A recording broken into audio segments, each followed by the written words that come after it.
নমস্কার বন্ধুরা, পিয়ালির গৃহকোণ চ্যানেলে সবাইকে স্বাগতম জানাই।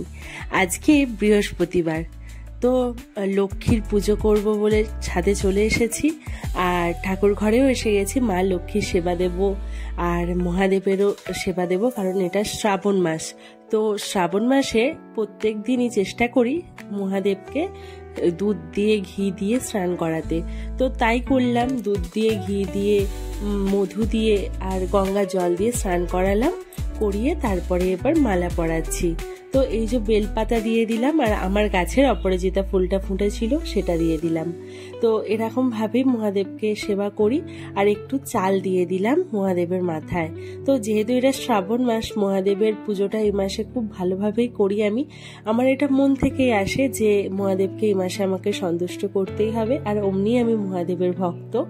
তো ওটা হলো, এবারে আমি মা লক্ষ্মীর ঘরটা সাজাচ্ছি। তো মা লক্ষ্মীর ঘরটা ভালো করে ধুয়ে নিয়েছি, নিয়ে জল দিয়েছি, তাতে এবার আমসারটা দিয়ে দিলাম, দিয়ে এই যে স্বস্তিক চিহ্ন এঁকে দিলাম আর সবকিছু যেগুলো করে আর কি কমপ্লিট করলাম। একটু দূর্বা দিয়ে দিলাম, দিয়ে এবার মা লক্ষ্মীর কাছে ঘরটা বসাবো। তো কিছু কুচো ফুল ছিল, সেই কুচো ফুলটাও দিয়ে দিলাম, দিয়ে মা লক্ষ্মীর পায়ের কাছে বসালাম, বসিয়ে বৃহস্পতিবার পুজো করলাম। আর এদিকে বাবা মহাদেবের কাছে একটা প্রদীপ জ্বালালাম এবং জ্বালিয়ে এসে প্রদীপটা দিয়ে একটু আরতি করব বলে ঠিক করেছিলাম।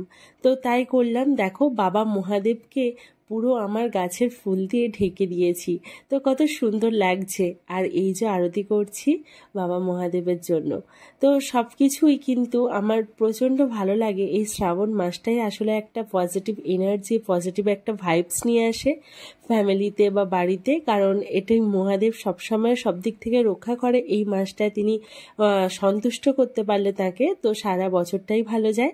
তো তাই করলাম, বাবা মহাদেবকে ভালোভাবে পুজো দিলাম, একটু মানে সব কিছু যেগুলো রিচুয়াল সেগুলোই করলাম। আর এদিকে এই যে এই ঘটিটাতে একটু ফুল নিয়ে নিলাম, তুলসী মাকে একটু গাছে জল দিলাম, আর কিছু মন্ত্রপাঠ ছিল তো মন্ত্রপাঠ করলাম।